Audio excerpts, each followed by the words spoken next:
The grocery store's fluorescent lights buzzed overhead like angry wasps as I stood in the checkout line, clutching my meager cart of ramen noodles, store-brand coffee, and the single chicken breast I'd allow myself this week. My phone screen glowed with another overdue notice, this time from the electric company. 72 hours until disconnection. I closed my eyes and took a breath, the kind they taught us in the hospital's mandatory stress management seminar. 4 counts in. Hold for 4.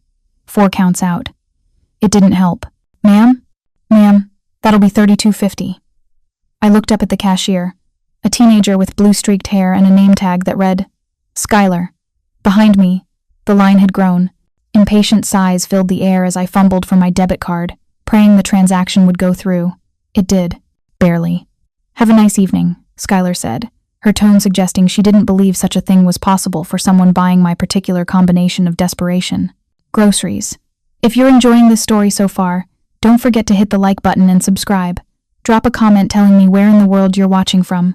I love hearing from you. The November air hit me like a slap as I pushed through the automatic doors, my thin jacket offering little protection against the Chicago wind whipping off Lake Michigan. I'd parked 3 blocks away to avoid the paid lot, another small economy in a life built entirely of them now. My phone buzzed. A text from Mara, my best friend and fellow nurse. Girls' night at Cascade? 9 p.m. You need this. I did need it, desperately. But Cascade was downtown, and downtown meant cover charges, overpriced drinks, the kind of evening that would set me back a week's worth of groceries. I started typing a polite decline when another text appeared. My treat. All of it. No arguments. You've been a ghost for 3 months, Soph. Please. Something in my chest cracked at her persistence. Mara had been there through everything. The discovery of Marcus's affairs, the divorce proceedings, the day I'd come home to find our joint account emptied, and a note that simply read, You'll be fine. You always are. Okay, I typed back. But just for a few hours. Yes. Wear something that makes you feel like a goddess. See you at 9. I looked down at my faded scrubs, visible beneath my jacket. A goddess. Right. 6 hours later, I stood before my bathroom mirror, hardly recognizing the woman staring back. The black dress had been a splurge from 2 years ago. Back when Marcus and I still pretended our marriage wasn't disintegrating. It hugged curves I'd forgotten I had, the fabric clinging in ways that felt both empowering and terrifying. My dark hair, usually pulled back in a sensible ponytail for 12-hour hospital shifts, fell in waves past my shoulders. Minimal makeup, I'd never been good at the elaborate routines other women mastered, but the red lipstick made me feel dangerous. Different.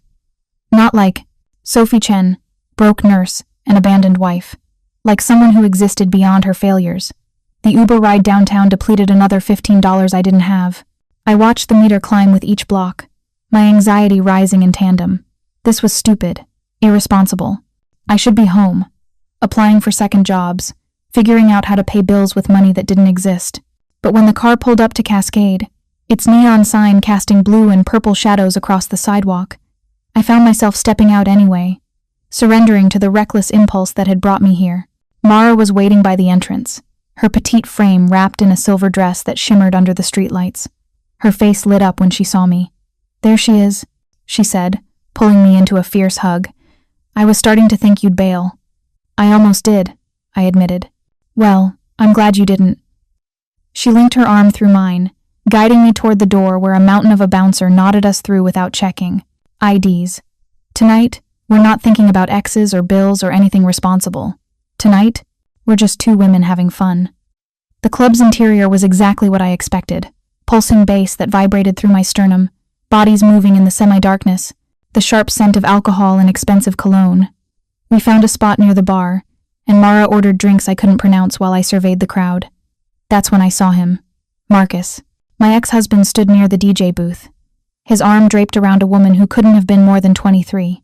She wore a dress that cost more than my monthly rent, her hair a cascade of perfect blonde curls. Marcus was laughing at something she'd said, his head thrown back in the carefree gesture I remembered from our early days together. The world tilted. My breath caught somewhere between my lungs and my throat. Soph, you okay?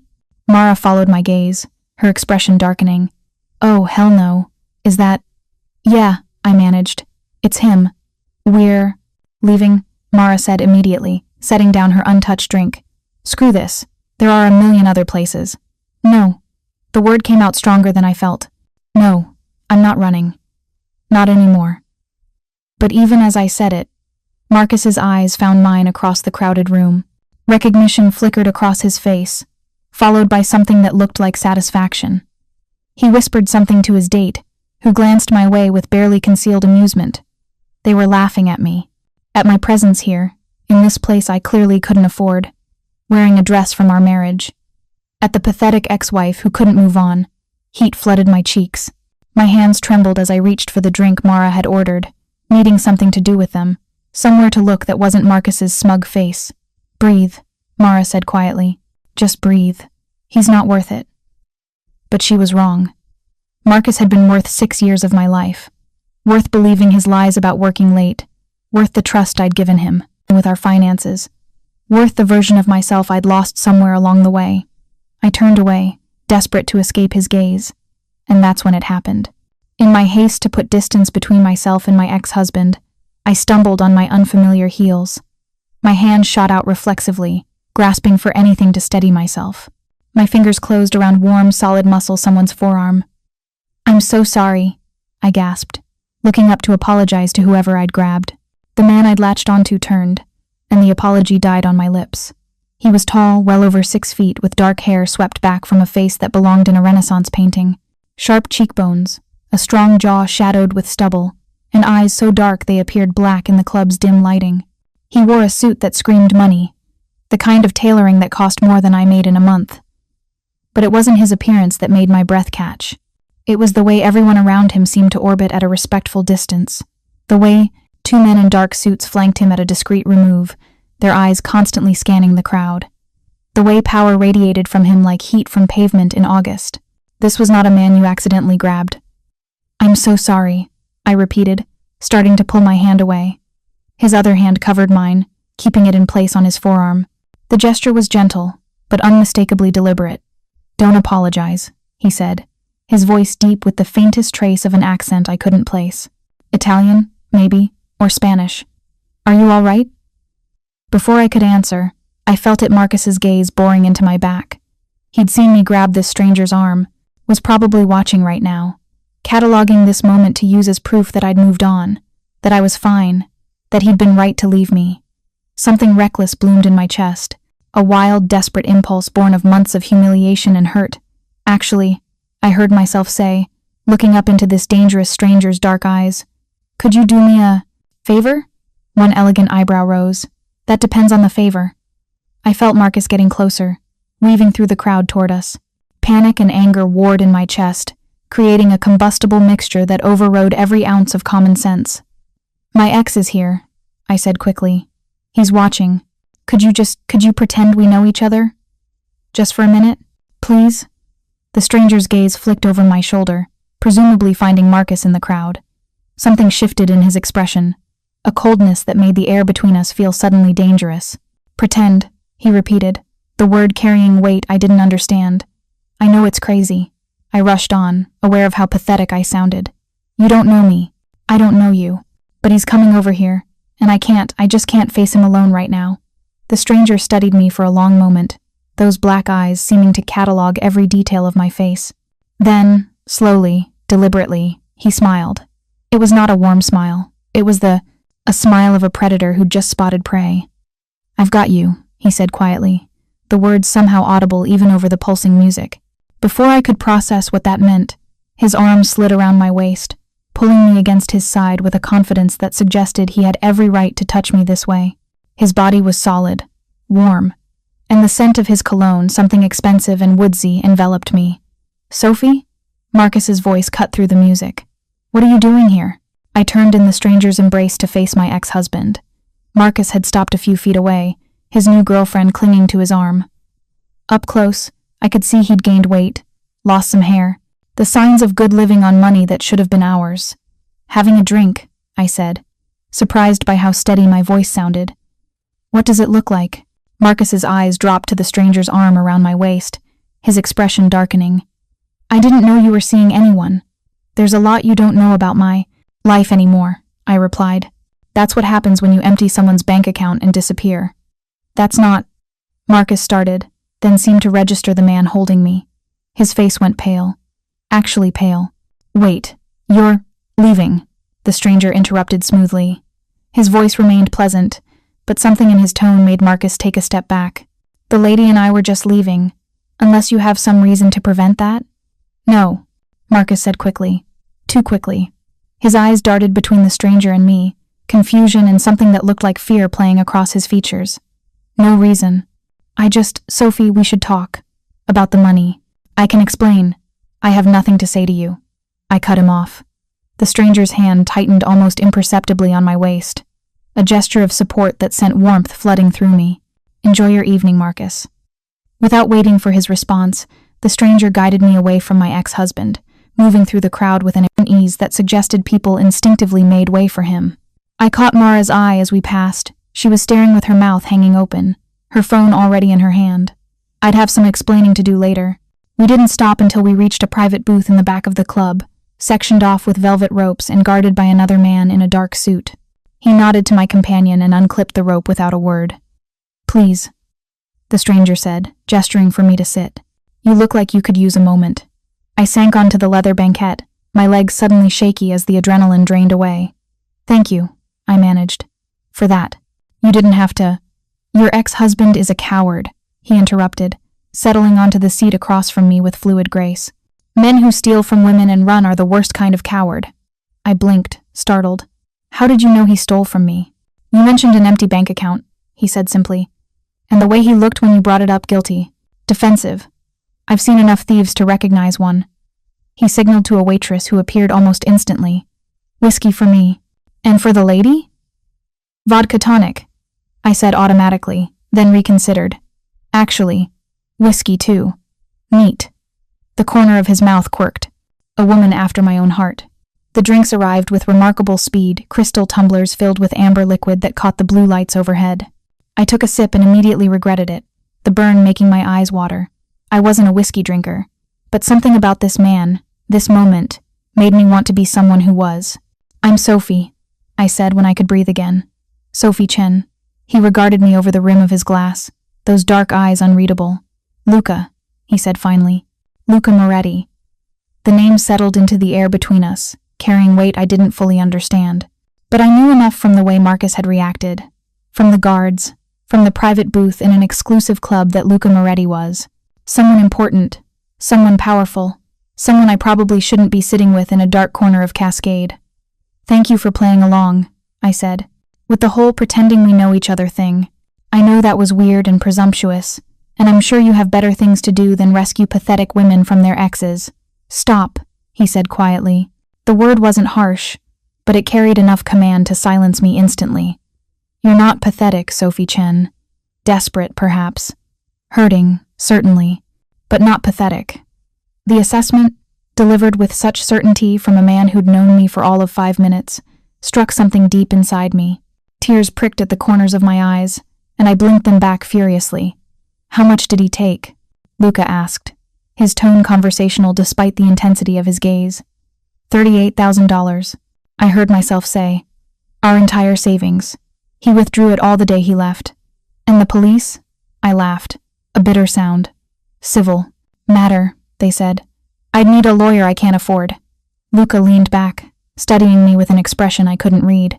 "What do you do, Sophie?" "For work?" "I'm a nurse," I said. "Emergency department at Mercy General. I work 50 hours a week, and it's still not enough to cover what he left me with." I stopped, horrified at how much I was revealing to this stranger. "Sorry, you don't need to hear all this," I asked, he pointed out, "which means I want to know."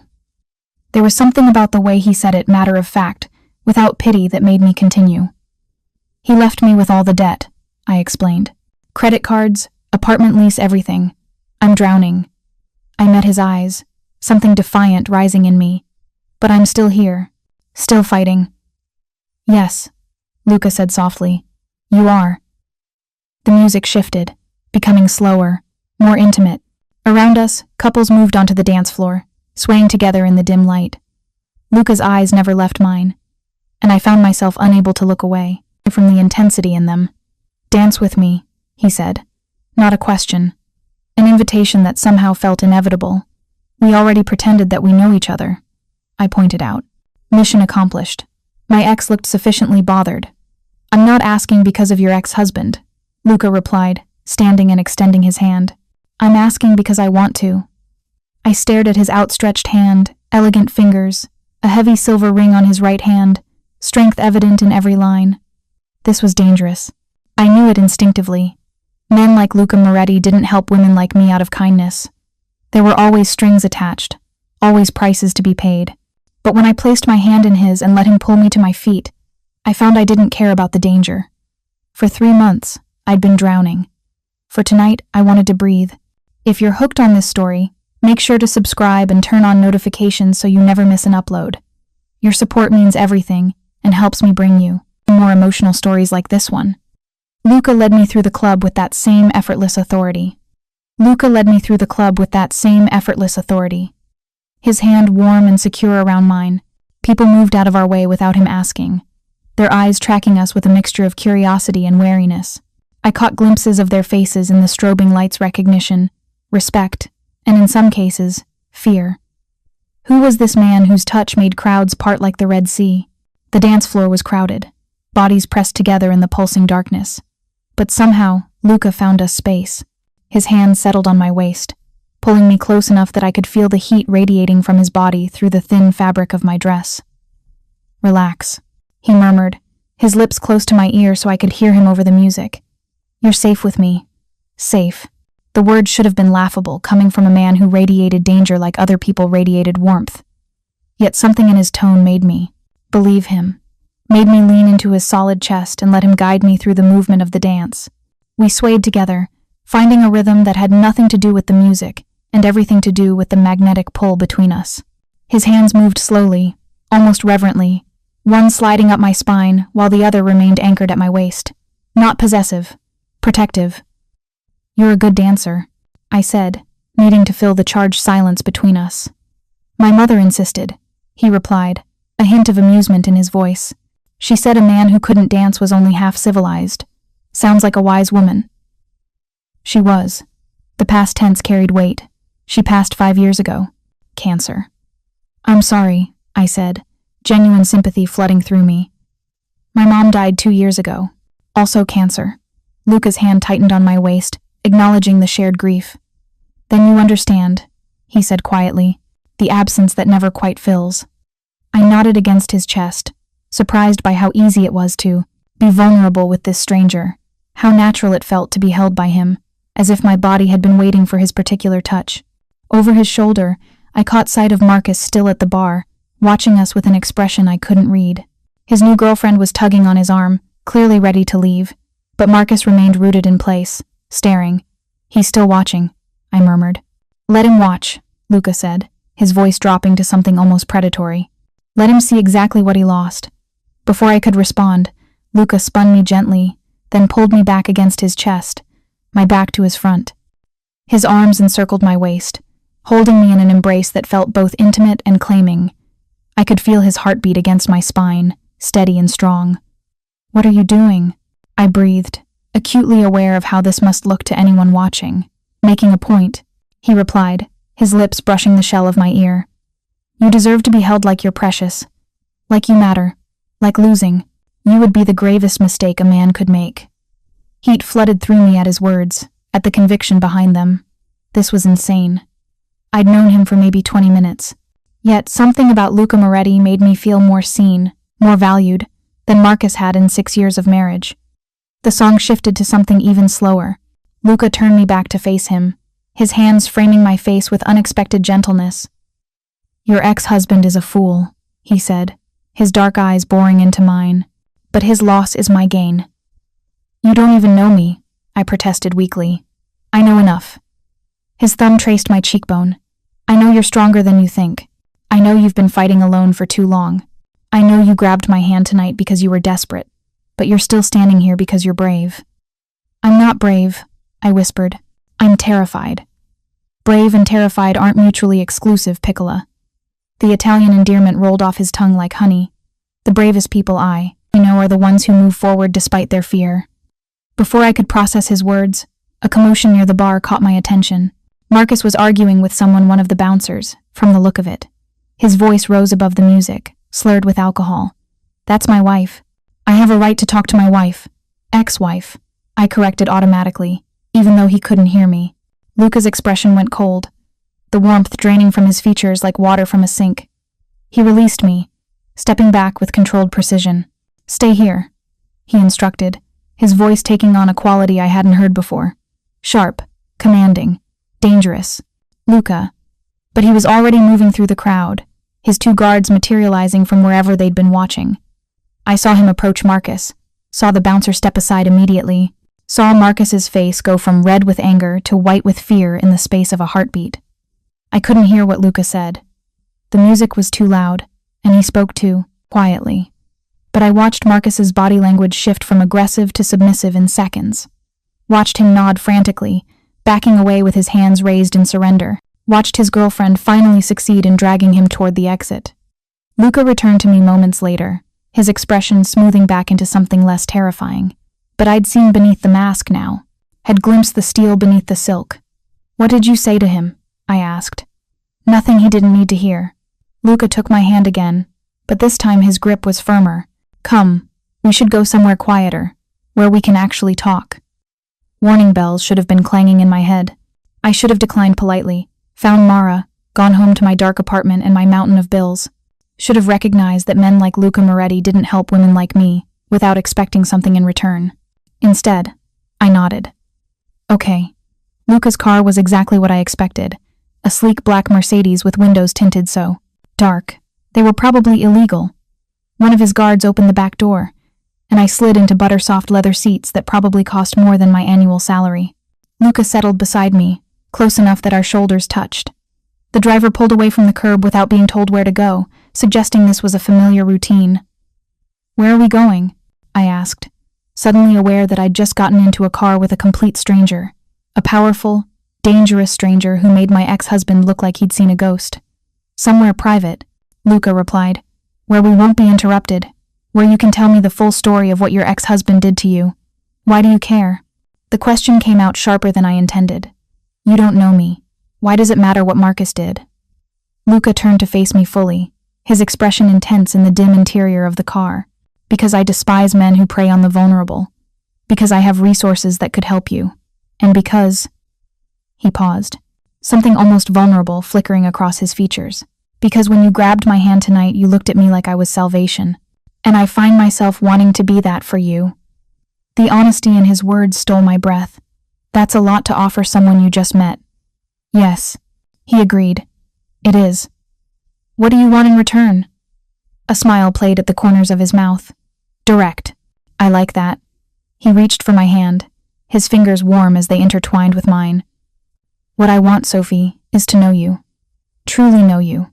Beyond the surface, beyond the polite conversations. I want to understand what makes you laugh, what keeps you awake at night, what dreams you had before your ex-husband tried to destroy them." "That's still not an answer about what you want in return," I pointed out.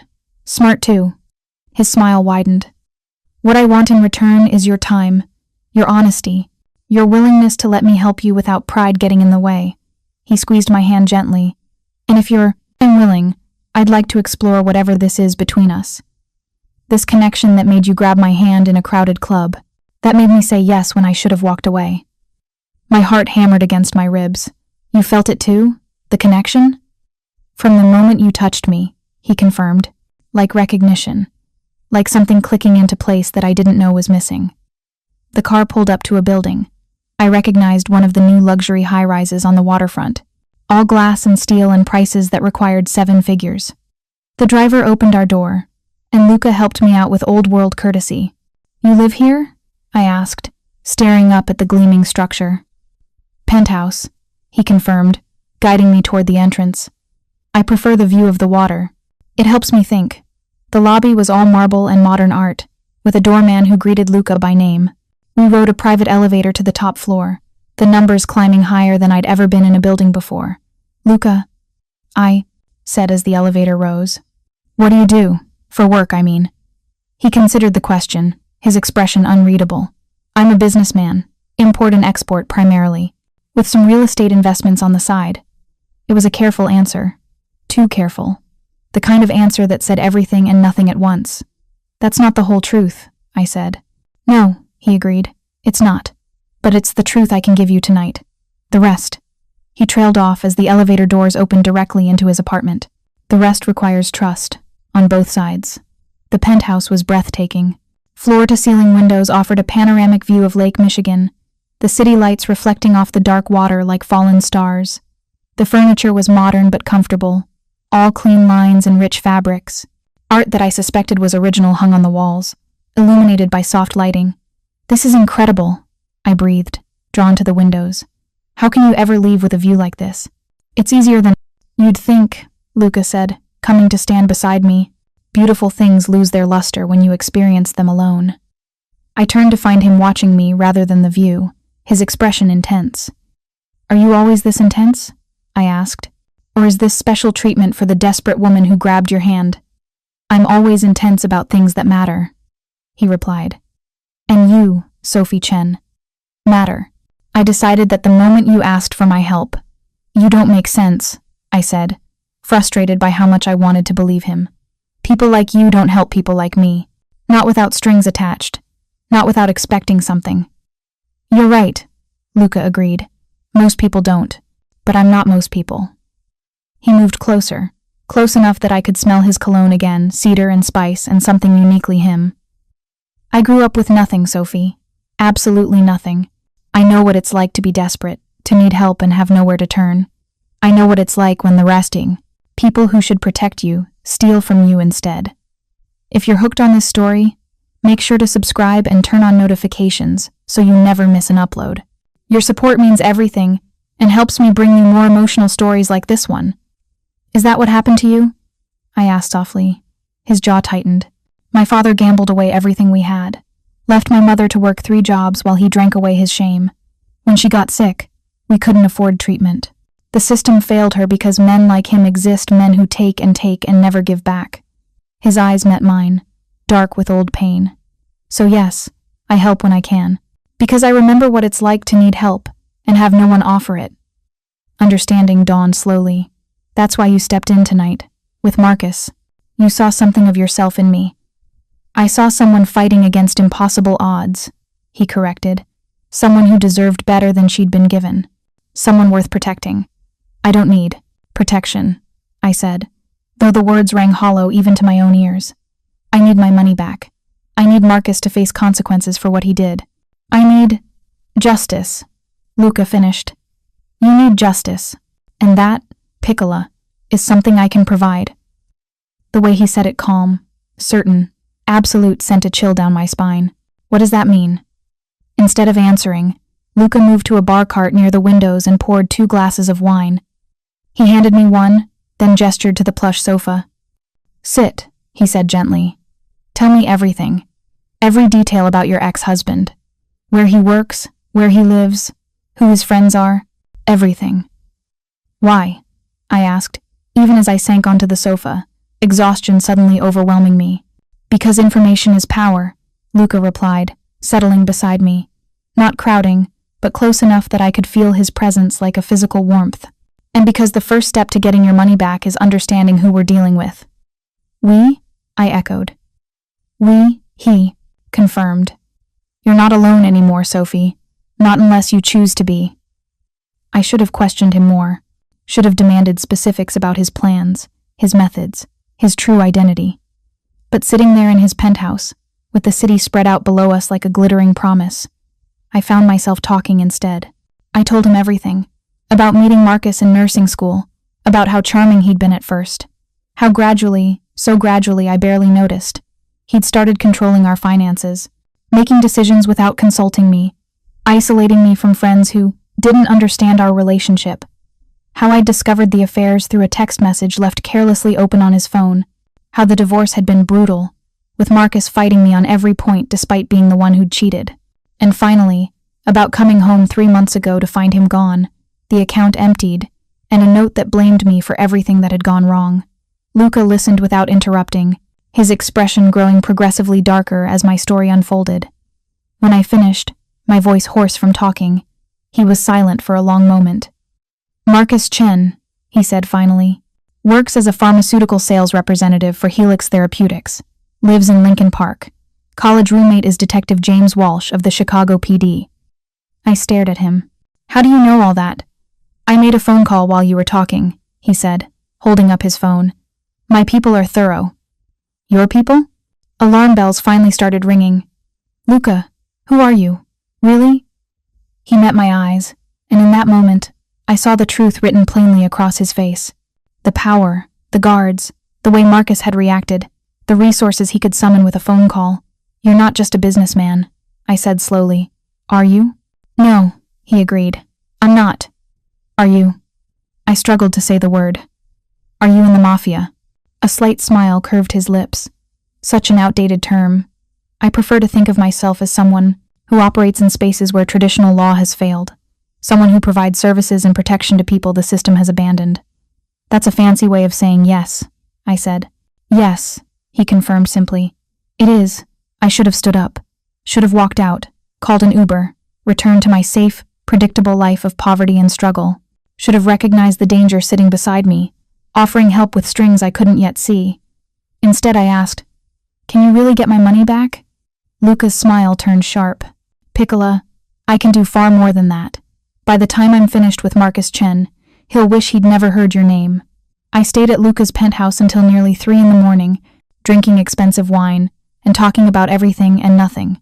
He told me about growing up in Naples, about immigrating to America at 15, with nothing but his mother's determination to build a better life, about working construction jobs while attending community college, about the day a local businessman had recognized something in him and offered him a different path. I won't pretend what I do is legal, he said as the night deepened around us.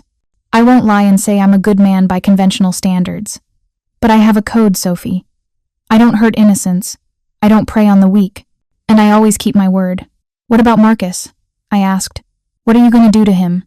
Nothing he doesn't deserve, Luca replied. I'm not going to hurt him, if that's what you're worried about. Violence is messy and draws attention. But I am going to ensure he returns every penny he stole, with interest. And I'm going to make certain he never preys on another woman again. How? His smile was cold. Let's just say that pharmaceutical companies don't appreciate employees who have been credibly accused of embezzlement and fraud, especially when evidence of such crimes finds its way to their compliance department and the FBI. Understanding dawned. You're going to frame him. I'm going to expose him, Luca corrected. There's a difference. Your ex-husband has been skimming from his expense account for years, padding his numbers, accepting kickbacks from doctors. All I'm going to do is bring those activities to light. How do you know he's done those things?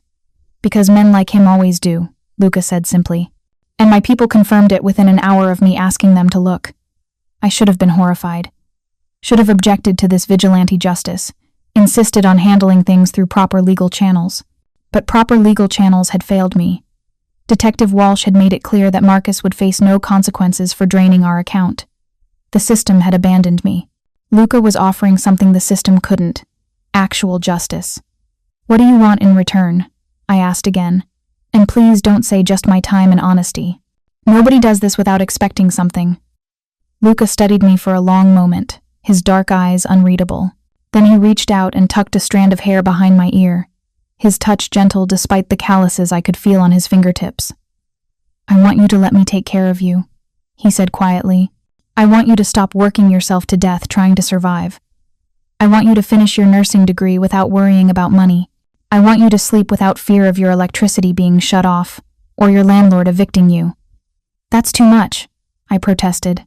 You can't just— I can, he interrupted. And I will, if you let me. Not because I expect anything in return, Sophie, but because I have more money than I could spend in 10 lifetimes, and you have nothing despite working harder than most people I know. That's not right. That's not justice. Tears pricked at my eyes. I don't understand why you care. Neither do I, he admitted with a slight smile. But I do. From the moment you grabbed my hand, I've cared. Call it instinct, call it fate, call it whatever you like. But I'm not letting you go back to struggling alone. Not when I can help. What if I can't accept that? I asked. What if my pride won't let me? Luca's expression turned serious. Then I'll respect your choice. I won't force help on you, Sophie. But I hope you'll think about it. About what you could do with your life if money wasn't constantly pulling you under. about the future you could have instead of just surviving day to day. I thought about my dark apartment, the stack of overdue bills, the 72 hours until my electricity was cut off. Thought about the double shifts that left me so exhausted I could barely function, the way my body ached from constant stress. And I thought about this man, dangerous, powerful, impossibly generous, offering me a lifeline when I'd been drowning for months. I need time, I said finally, to think about this, to process everything. Of course, Luca stood, offering his hand to help me up. Let me take you home. And Sophie? He waited until I met his eyes. Your electricity won't be shut off. I've already taken care of it. What? How? I told you, he said gently. Information is power. My people found out which utility company you use. The payment will show as coming from you, but the money is mine. Consider it a gift. No strings attached. I wanted to protest. Wanted to refuse this too generous offer from a man I'd known for less than 6 hours. But the relief that flooded through me at not having to face darkness and cold in 3 days was too powerful to deny. Thank you, I whispered. You're welcome. He pulled me close, wrapping me in an embrace that felt both protective and possessive. Get some rest, Piccola. We'll talk more tomorrow. I'll have my driver pick you up after your shift at the hospital. How do you know when my shift ends? His smile was enigmatic. I told you. My people are thorough. The morning after meeting Luca Moretti, I woke in my apartment to sunlight streaming through windows I'd forgotten to cover and the scent of fresh coffee. I sat up, disoriented, my dress from the night before draped carefully over my single chair, a glass of water and 2 aspirin on my nightstand. I didn't remember taking off the dress, didn't remember the aspirin appearing. Then I saw the note, written in elegant script on heavy cardstock. You fell asleep in the car. I carried you up. Your door lock is insufficient. I'm having it replaced today. Drink the water. Take the aspirin. My driver will collect you at 6 p.m. Heat flooded my cheeks as I imagined Luca carrying me up 3 flights of stairs, undressing me down to my underwear, tucking me into bed. The intimacy of it should have felt invasive. Instead, it felt oddly tender. I stumbled to my kitchen, following the coffee scent, and stopped short. My ancient coffee maker had been replaced with a gleaming espresso machine, a handwritten instruction card propped beside it. The card was in the same elegant script. Press the button marked Americano. You take it black with 1 sugar. I remembered. Beside the machine sat a bag of premium coffee beans, a carton of cream despite his note about black coffee, and a white pastry box from an expensive bakery 3 neighborhoods away. Inside the box, a chocolate croissant still warm enough to release steam when I broke it open. My phone buzzed with a text from an unknown number. Good morning, Piccola. I hope you slept well. Everything in your kitchen is yours to keep. No expectations, just breakfast. Luca, I stared at the message, my heart doing complicated things in my chest. This man, this dangerous, powerful man, had paid my electric bill, replaced my door lock, bought me an espresso machine, and arranged for fresh pastries, all before I'd even woken up. It was too much. It had to be too much. Yet when I made my first Americano and took a sip, the coffee rich and smooth in a way my usual discount brand never was, I found myself smiling. My shift at Mercy General was the usual controlled chaos, a construction accident, 2 car crashes, an elderly woman with pneumonia, a teenager who'd overdosed at a party.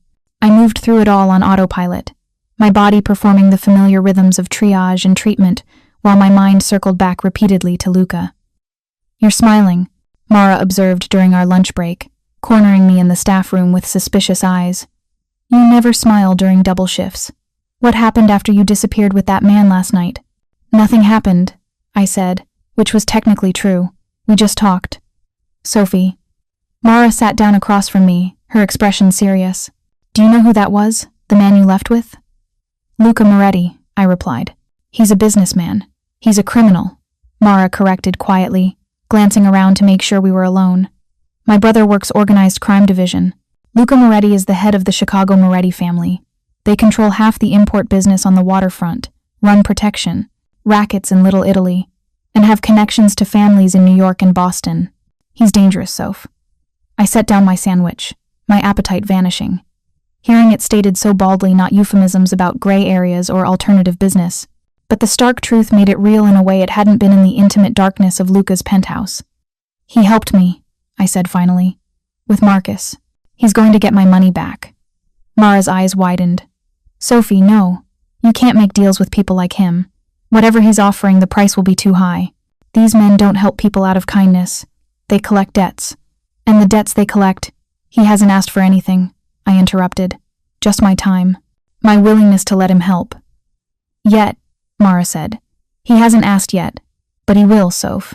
Men like Luca Moretti always collect. She reached across the table, gripping my hand. Please, walk away before you're in too deep. I can lend you money for a lawyer. We'll find another way to get your money back. You don't have money to lend, I pointed out gently.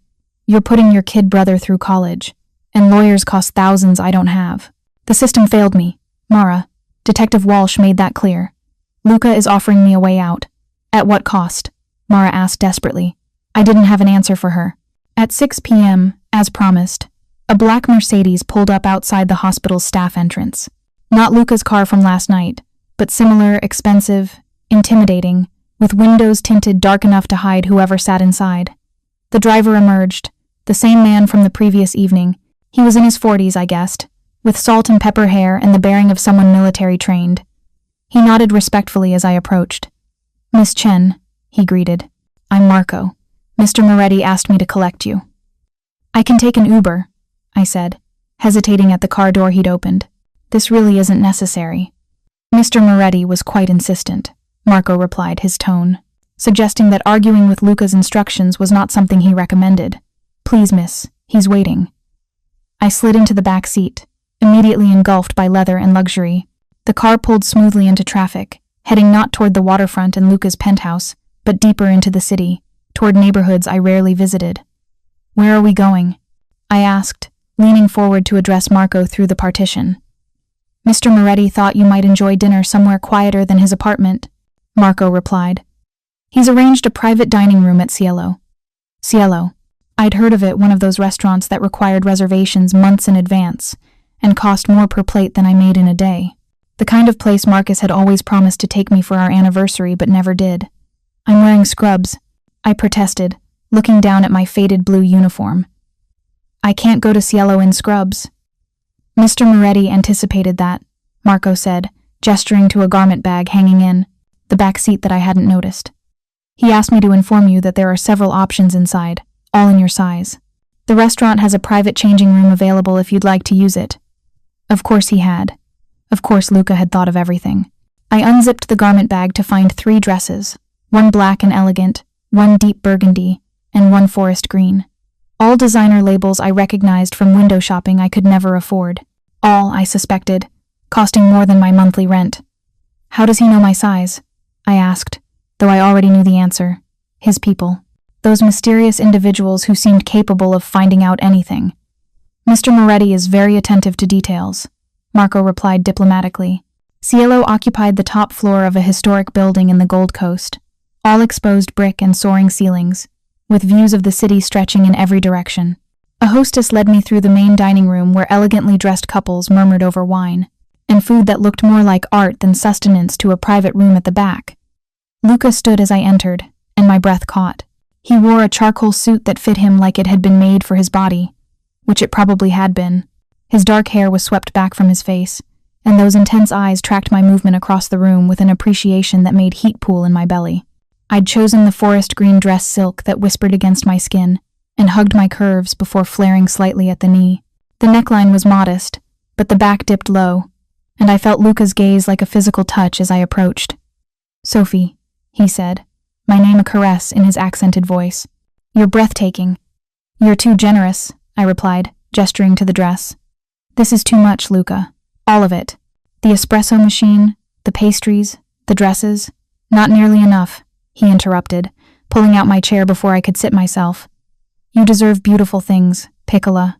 I intend to. Ensure you have them. A waiter appeared with wine, a bottle that probably cost more than my car was worth when I'd owned a car. Luca waved him away after he poured, clearly wanting privacy. I spoke with Mara today, I said once we were alone. My friend from the hospital. The one whose brother works organized crime division, Luca said, a slight smile playing at his lips. I assumed she'd warn you about me. She did, I confirmed. She said you're dangerous, that you control half the waterfront, that making deals with you is a mistake I'll regret. Your friend is smart, Luca replied, swirling his wine. Everything she said is true. I am dangerous, Sophie. I do control significant territory in this city, and I'm not a good man by conventional standards. He leaned forward, his eyes intense. But I've never lied to you, and I never will. What do you really want from me? I asked directly. The truth this time, not pretty words about connection in time. What's the real price? For your help? Luca was silent for a long moment, studying me with an expression I couldn't read. Then he set down his wine glass and reached across the table, his hand palm up in invitation. I placed my hand in his, and his fingers closed around mine with gentle strength. The truth, he said quietly, is that I want you in my life, not as an obligation or a debt to be collected, but as a partner, someone who sees me as I actually am, flaws and darkness included, and chooses me anyway. I'm not finished, he interrupted gently. I want to provide for you because it brings me joy to do so. I want to protect you because the thought of you struggling keeps me awake at night. I want to know everything about you, your dreams, your fears, your favorite foods, the books you read when you can't sleep. I want you to trust me with your vulnerability, and I want to trust you with mine. His thumb traced circles on my palm, the gesture both soothing and electric. I'm not asking you to love me, Sophie. Not yet. I know it's too soon, too fast. But I'm asking you to give me a chance, to let me show you what I can offer, to see if this connection between us is as real as I think it is. And if I say no, I asked, my voice barely above a whisper. If I decide this is too complicated, too dangerous? Pain flickered across his features. Then I'll respect your choice. I'll still ensure Marcus returns your money. That's not conditional on anything. But I'll step back, let you go. His grip tightened almost imperceptibly, even though walking away from you might be the hardest thing I've ever done. The raw honesty in his voice shattered something inside me. This powerful, dangerous man was offering me something Marcus never had. Choice, agency, the freedom to walk away without consequences. I'm scared, I admitted. Of you. Of this. Of how fast everything is moving. Good, Luca said, surprising me. Fear means you're paying attention. It means you understand the magnitude of what's happening between us. He brought my hand to his lips, pressing a kiss to my knuckles. But I hope your fear won't stop you from taking a chance on something that could be extraordinary. Before I could respond, his phone buzzed on the table. He glanced at it, his expression darkening. Problem? I asked. Nothing I can't handle, he replied, but tension had entered his shoulders. Though I do need to make a call. Will you excuse me for a moment? He stepped out of the private dining room, and I was left alone with my swirling thoughts and the untouched wine in my glass. Through the window, I could see the city spreading out below, millions of lives being lived in those glowing windows, millions of choices being made every moment. What would mine be? Luca returned 15 minutes later, his expression carefully controlled, but something dangerous simmering beneath the surface. What's wrong? I asked immediately. He smiled, but it didn't reach his eyes. You read people well. Has anyone told you that? 12-hour shifts in an emergency department, I replied.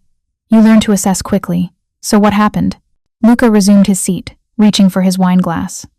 Your ex-husband, he said carefully, has realized someone is looking into his activities. He's become agitated. Ice flooded my veins. Is he coming after me? No, Luca said firmly. He wouldn't dare. Not once he learns who's protecting you, but he's trying to cover his tracks. Moving money, deleting emails, preparing to run. His eyes met mine, which means we need to act faster than I'd planned. What does that mean? It means I need your permission to do something that might frighten you, Luca said quietly. Something that will ensure Marcus can never hurt you again, but will also tie you more firmly to me, to my world.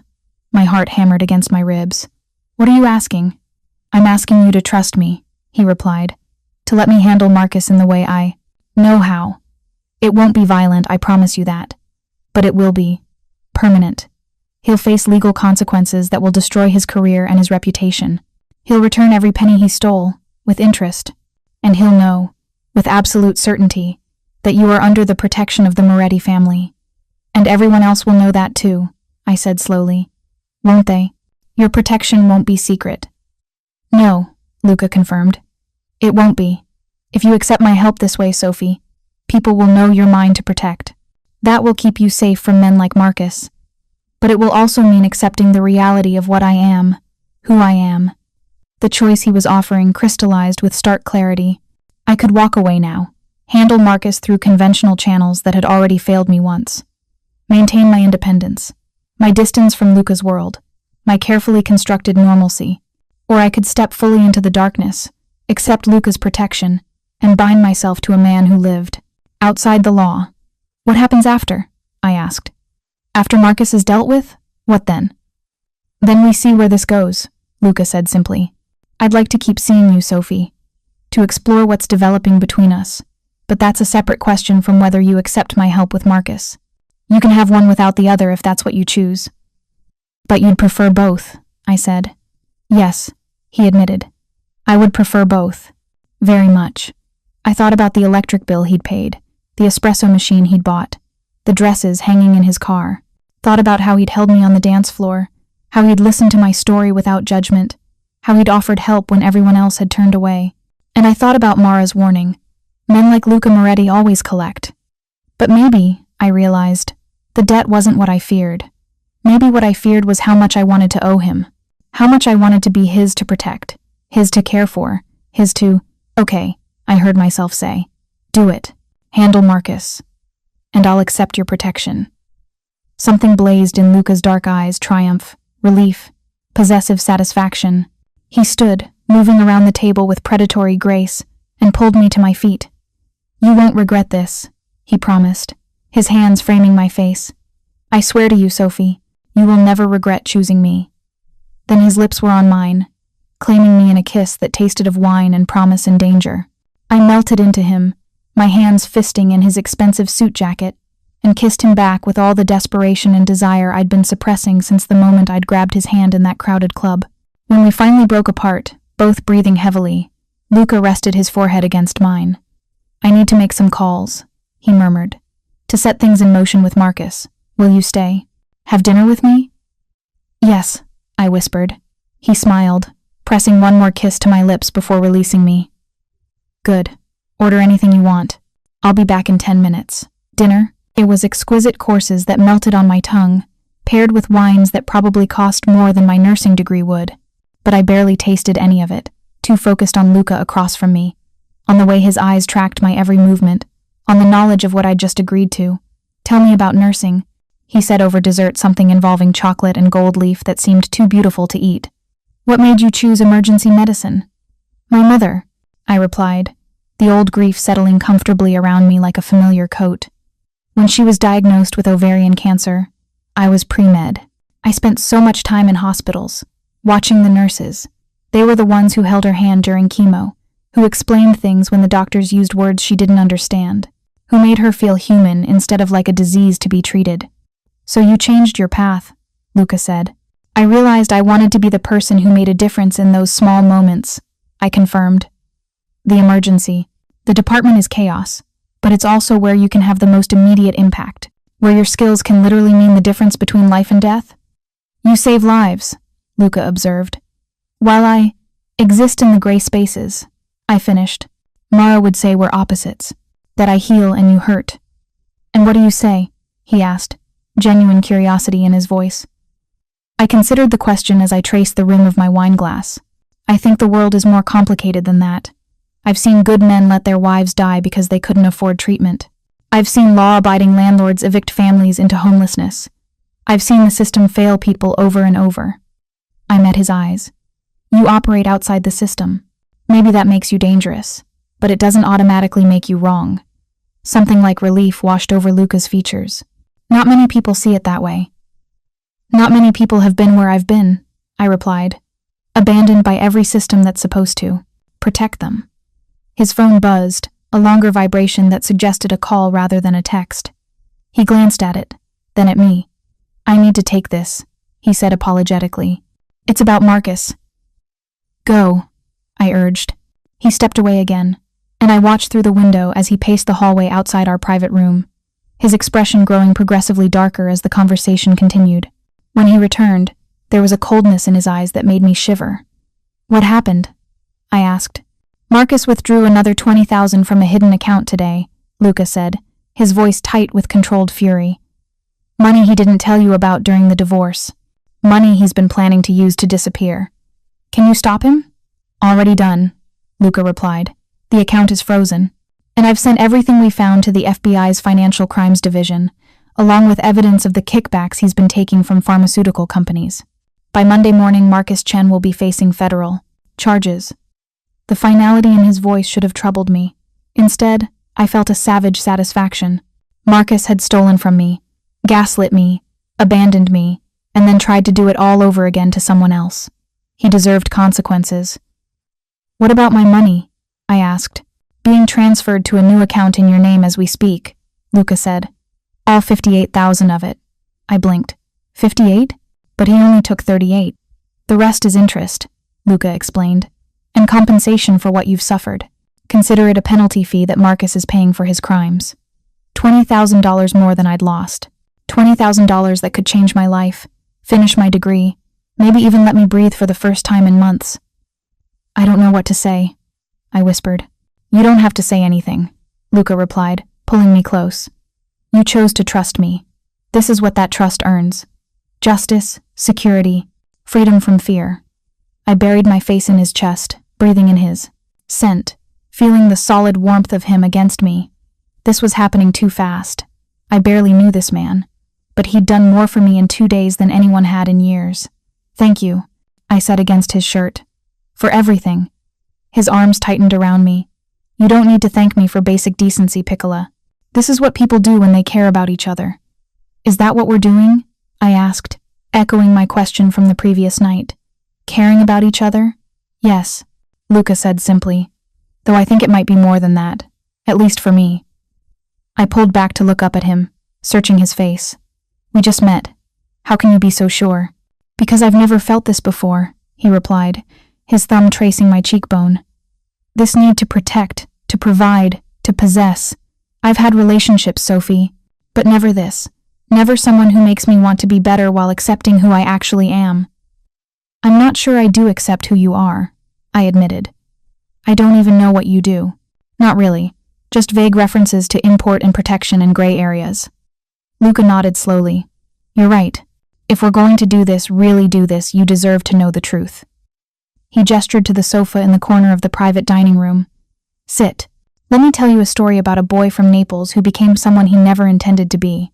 We sat on the sofa, Luca's arm around my shoulders, and he told me his story. Not the sanitized version, but the raw truth.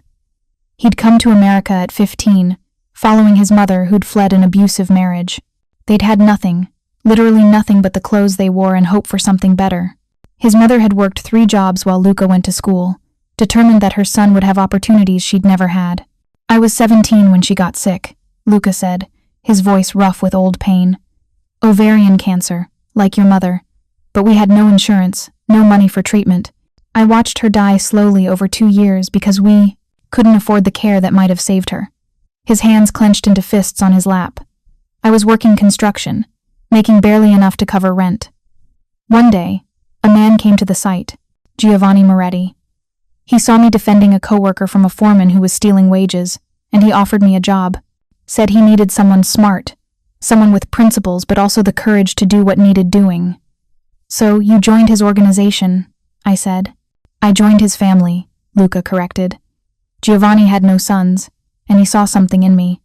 He paid for my mother's final months of treatment, gave her dignity and comfort when she was dying. In return, I gave him my loyalty. What did you do for him?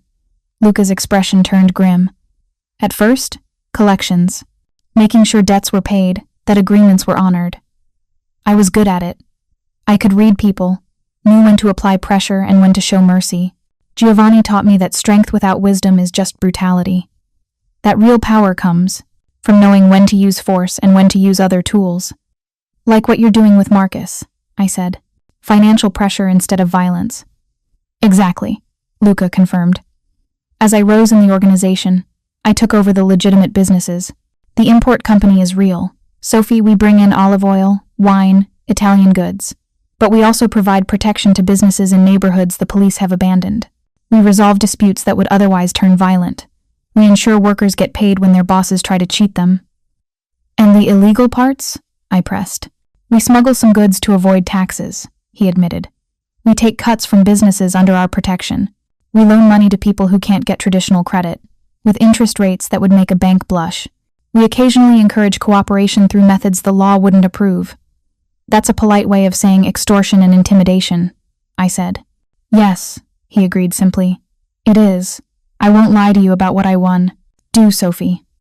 But I will tell you this, I've never killed anyone who didn't deserve it. I've never hurt an innocent, and I've helped more people in my territory than the government ever has. The casual mention of killing should have sent me running. Instead, I found myself asking, how many people you've killed? 3, Luca replied without hesitation. All of them men who preyed on the vulnerable, who trafficked women and children, who brought drugs into neighborhoods that were trying to heal. I gave them chances to stop, to change their ways. They chose not to take those chances. He turned to face me fully, his eyes dark and intense. I'm not a good man, Sophie. I've done things that would horrify you if you knew the details. But I have a code, and I keep it. I protect the people in my territory. I provide for those who have nothing, and I punish those who prey on the weak. Like Marcus, I said quietly. Like Marcus, he confirmed. Though, as I promised, I'm not going to kill him, just destroy his life the way he tried to destroy yours. I should have been disturbed, should have recognized the danger in loving a man capable of such ruthless justice. But sitting there with Luca's arm around me, hearing the pain and conviction in his voice, I found I couldn't condemn him. The world had failed both of us. He'd simply chosen to build his own version of justice in the ruins. Thank you for telling me, I said finally. The truth, all of it. You deserve to know what you're accepting, Luca replied. If you choose me, Sophie, you choose all of this. The protection and the danger, the luxury and the darkness. The man who'll move heaven and earth for you, but also the man who operates outside every law you've been taught to respect. And if I choose not to accept it? I asked. If this is too much? Pain flickered across his features. Then I let you go. With your money returned, your bills paid, and my protection remaining though at a distance. You'll never? I need to see me again if that's what you want. I thought about my life before Luca. The loneliness, the constant struggle, the feeling of drowning with no one reaching out a hand. Thought about Marcus's betrayal, about Detective Walsh's dismissive attitude, about every system that had failed me when I needed it most. And I thought about the last 2 days, about feeling seen, valued, protected, about a man who'd paid my electric bill without being asked, who'd listened to my story without judgment, who'd delivered justice when the law couldn't. I'm not walking away, I heard myself say. I'm choosing you, Luca, all of you, the darkness and the light. The relief that washed over his face was profound, transforming him from dangerous crime lord back to the man who'd held me gently while I slept. You're sure? He asked. Once you're mine, Sophie, I don't let go easily. I'm sure, I confirmed. Though I have conditions. One elegant eyebrow rose. Conditions? I keep working, I said, firmly. I finish my nursing degree. I maintain my own identity, my own life, separate from yours. I'm not some kept woman who exists only as an extension of you. Agreed, Luca said immediately. Though I insist on paying off your student loans and funding your degree. Non-negotiable. Luca, non-negotiable, he repeated, his tone making clear this was one of those moments where his authority wouldn't bend. You work because you love it, because it gives you purpose, not because you're struggling to survive. That's my condition, Sophie. Let me remove the financial pressure so you can focus on becoming the nurse practitioner you're meant to be. The offer was too generous, too much. But looking into his eyes, I saw the determination there, the need to provide, to protect, to ensure I had every advantage. Okay, I agreed. But I'm paying you back someday, when I'm earning practitioner wages. A smile curved his lips. If that makes you feel better, then yes. Someday, when you're earning 6 figures, you can pay me back, though I'll probably just donate it to the hospital in your name. I laughed despite myself, the sound surprising me with its genuine joy. You're impossible. I'm yours, he corrected, pulling me onto his lap so I straddled him, my dress riding up my thighs. As of this moment, Sophie Chen, you're under the protection of the Moretti family, which means you're mine to care for, mine to protect, and mine to... He didn't finish the sentence. Instead, he kissed me, his hand sliding up my bare back, finding the zipper of my dress and slowly, teasingly, lowering it. I gasped against his mouth as cool air hit my heated skin, as his calloused fingers traced my spine with reverent possession. "Mine," he murmured against my lips. "Say it, Sophie. Tell me you're mine." "Yours," I whispered, surrendering to the inevitable, to the choice I'd made the moment I grabbed his hand in that club. "I'm yours, Luca." His eyes darkened with desire and something deeper, something possessive and eternal. "Then let me show you what that means." We stayed in that private dining room until the restaurant closed, exploring each other with hands and mouths, and whispered promises. Luca made love to me on that sofa, with a tenderness that contradicted everything I knew about his dangerous reputation, worshipping my body like it was something sacred. Afterward, wrapped in his suit jacket with my dress barely fastened, I rested against his chest and listened to his heartbeat return to normal. "What happens now?" I asked. "After tonight?" "Now," Luca said, his fingers combing through my tangled hair. "You move into my penthouse. Tomorrow. I'm not having you in that apartment with its insufficient locks and no security. That's moving fast," I protested weakly. "We've established that fast is how we operate," he replied with amusement in his voice. "Besides, your lease is up in 2 months anyway. Consider this an early move. You'll have your own room, if you want space, but I'd prefer you in mine." "I barely know you," I said, though we both knew the protest was hollow after what had just happened between us. "Then you'll learn," Luca said simply. "I'm an open book to you now, Piccola. Ask me anything and I'll answer. No more secrets between us." I thought about that for a moment, then asked the question that had been nagging at me. "The man who mentored you, Giovanni Moretti, what happened to him?" Luca's arms tightened around me. "He died 5 years ago. Heart attack. Left me everything, the businesses, the territory, the responsibility for everyone under our protection. He was the closest thing I had to a father after mine abandoned us." "I'm sorry," I said, hearing the grief in his voice. "He would have liked you," Luca murmured. "He always said I needed someone who would challenge me, who wouldn't be afraid of what I am. You're not afraid, are you, Sophie?"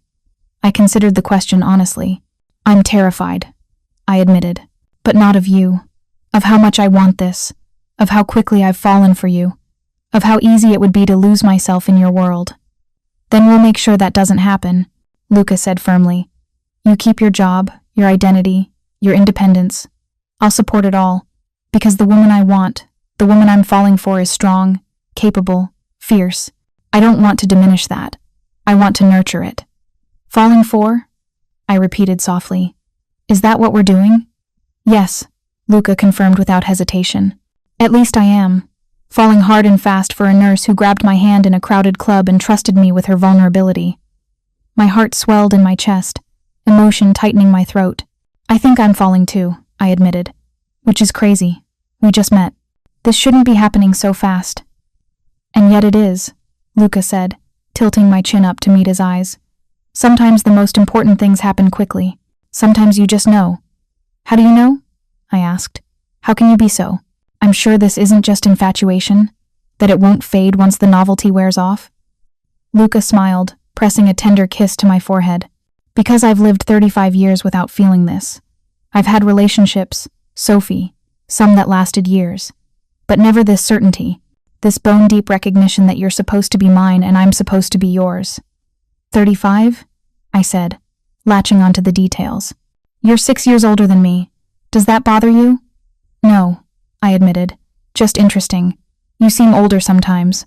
More settled. Leading a criminal organization ages you," he said dryly. "Constant vigilance, always watching for threats, never fully relaxing. Until now." His arms tightened around me. "With you, I feel like I can finally breathe." The vulnerability in his admission made my heart ache. This powerful, dangerous man who commanded respect and fear in equal measure felt safe with me, just as I felt safe with him. "Take me home," I whispered. "To your place. I want to wake up with you tomorrow." Luca's smile was brilliant, transforming his face. "As you wish, Piccola. As you wish." I woke to sunlight streaming through floor-to-ceiling windows and the scent of coffee drifting from the kitchen. Luca's side of the bed was empty but still warm, the sheets tangled from the night before. 3 months. In 3 months, my entire life had transformed. Marcus was awaiting trial on multiple counts of fraud and embezzlement, his career destroyed, his reputation in ruins. The last I'd heard, his new girlfriend had left him the moment the charges became public. He'd tried to contact me once, a desperate phone call that Luca's people had intercepted. I never heard from him again. My student loans were paid off. I was enrolled full-time in the nurse practitioner program, no longer working double shifts that left me exhausted and hollow. I still worked at Mercy General 3 days a week now, enough to maintain my skills and my independence, without burning out. And I lived in Luca's penthouse, in his bed, in his life. It hadn't been easy. There had been arguments about his protectiveness, about the guards he insisted accompany me sometimes, about the way his world occasionally intruded on mine. But we'd navigated it together, finding compromises that honored both our needs. Mara had come around eventually, especially after Luca had quietly arranged for her brother's college tuition to be covered by an anonymous scholarship. She still thought I was crazy for choosing him, but she'd stopped trying to convince me to leave. I padded out to the kitchen in one of Luca's t-shirts to find him at the stove, making breakfast with the same focused intensity he brought to everything. He wore only pajama pants, his muscled back on display, and my heart did that now familiar flip at the sight of him.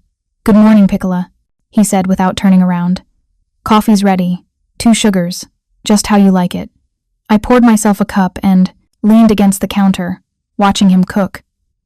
"What's the occasion? You usually have meetings on Saturday mornings." "I canceled them," he said, sliding eggs onto 2 plates. "Because 3 months ago today, a beautiful, desperate woman grabbed my hand in a crowded club and changed my life forever." Warmth flooded through me. "You remembered." "I remember everything about that night," Luca said, setting the plates on the table and pulling me into his arms. "The way you looked in that black dress, the fear and determination in your eyes, the moment I decided I would do anything to keep you." "Anything?" I teased. "Anything," he confirmed seriously. "Which brings me to something I've been wanting to discuss." He released me, reaching into his pocket to pull out a small velvet box. My heart stuttered. "Luca, it's not what you think," he said quickly, opening the box to reveal not a ring, but a key. "Though that's coming eventually, if you'll have me. But for now, I wanted to tell you this." I took the key, confusion evident on my face. "What is it?" "A house," Luca said. "On the North Shore, about an hour from the city. 3 bedrooms, 2 acres, completely secure. It's in your name only, Sophie. Paid outright. No mortgage, no strings attached." I stared at the key, then at him. "Why would you buy me a house?" "Because you need a sanctuary," he replied. "Somewhere that's entirely yours, that has nothing to do with me or my business. Somewhere you can go if my world ever becomes too much, or if you just need space, or if you simply want a place that belongs only to you." Tears pricked at my eyes. "You're giving me an escape route." "I'm giving you freedom," Luca corrected gently. "I never want you to feel trapped, Sophie. Not by me, not by my protection, not by the life we're building together. This house is your guarantee that you always have choices." The generosity of it, the profound understanding of what I needed overwhelmed me. I threw my arms around his neck, burying my face in his shoulder. "I love you," I said, the words spilling out for the first time. "God help me, Luca Moretti, but I love you." His arms tightened around me, and I felt his chest expand with a sharp intake of breath. "Say it again," he demanded, his voice rough with emotion. "I love you," I repeated, pulling back to meet his eyes. "I'm in love with you. Completely, irrevocably, probably insanely, but I love you." The smile that spread across his face was radiant. "Ti amo, Sophie Chen," he said in Italian. "I love you. I have since the night you trusted me with your pain and your hope. I will love you until the day I die." Then his mouth was on mine, kissing me with a passion that stole my breath. He lifted me onto the kitchen counter, stepping between my thighs, and I wrapped my legs around his waist, pulling him closer. "The eggs are getting cold," I murmured against his lips. "I don't care," he replied, his hand sliding under his t-shirt to find bare skin. "I have everything I need right here." Later, much later, as we sat on the terrace overlooking the lake, eating cold eggs and drinking lukewarm coffee, Luca's phone buzzed with what I'd learned to recognize as an urgent message. He checked it, his expression darkening. "I need to handle something," he said reluctantly. "It shouldn't take more than an hour." "Business?" I asked. "A situation that requires my personal attention," he confirmed. "One of our protection clients is being pressured by a developer trying to force them out. The developer has hired some men who don't understand boundaries. Will you be safe?" The question came automatically now. 3 months had taught me that Luca's world carried real dangers. Always, he promised, pressing a kiss to my forehead. I'll have Marco and 3 others with me, just a show of force. By the time I'm done, the developer will understand that our people are not to be touched. And if he doesn't understand? Luca's smile turned sharp. Then he'll learn the hard way. But I don't think it will come to that. He left shortly after, and I was alone in the penthouse. I should have felt anxious. I knew where Luca was going, knew that show of force could easily turn violent, but I'd learned to trust his competence, his ability to navigate his dangerous world. Instead, I took my coffee to the window and looked out at the lake, thinking about how far I'd come, from a woman broken by betrayal, struggling to survive, to someone who'd found love in the most unexpected place, with a man who operated outside the law but adhered to his own code of honor. My phone buzzed with a text from Luca. Missing you already, Piccola. Home soon. Ti amo. I smiled, typing back. Love you too. Be careful. His response was immediate. Always. You've given me too much to live for to be reckless. As I stood there, bathed in sunlight and wrapped in contentment, I realized that Mara had been partially right. Men like Luca Moretti did collect debts. But sometimes the debt they collected wasn't payment for their help. Sometimes it was love, freely given by a woman who'd found salvation in the most unlikely of saviors. And sometimes, just sometimes, that was exactly what both of them needed.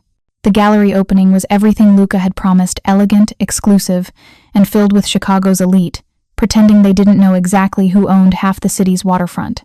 I stood beside him in a midnight blue gown he'd chosen, his hand resting possessively at the small of my back. Mrs. Moretti, a silver-haired woman greeted me, and my heart stuttered at the title I still wasn't used to. 2 months ago, Luca had proposed properly, not with just a key to freedom, but with a ring that symbolized forever. We'd married quietly, just us, and a handful of people who mattered. No spectacle, just promises made and kept. It's still Chen Moretti, I corrected gently, and Luca's hand tightened approvingly on my waist. He'd insisted I keep my name, keep my identity. I'm finishing my nurse practitioner degree in the spring. How wonderful, the woman said, though her eyes had already moved past me to someone more important. You okay? Luca murmured as she walked away. Perfect, I said honestly. Because I was. My student loans were gone. My electric bill was a distant memory. Marcus was serving 18 months for fraud. And I'd found something I never expected, a partner who saw all of me and chose me anyway. I have something to tell you, Luca said, guiding me to a quiet corner. His expression was serious, and my stomach tightened. What's wrong? Nothing's wrong, he assured me quickly. But I've been thinking about succession planning. About the future. His hand moved to rest on my stomach in a gesture so tender it made my breath catch. About children who might inherit a legacy, I'm not sure I want to leave them. Luca, I'm going legitimate, he said. Fully. It'll take time, maybe 2 years, but I'm transitioning everything to legal operations. No more gray areas. No more looking over my shoulder, wondering if today's the day it all falls apart. Tears blurred my vision. Because of me? Because of us, he corrected. Because you've shown me there's another way to live. One where I can still protect people, still provide for them, without breaking the law. He smiled. Your influence, Piccola.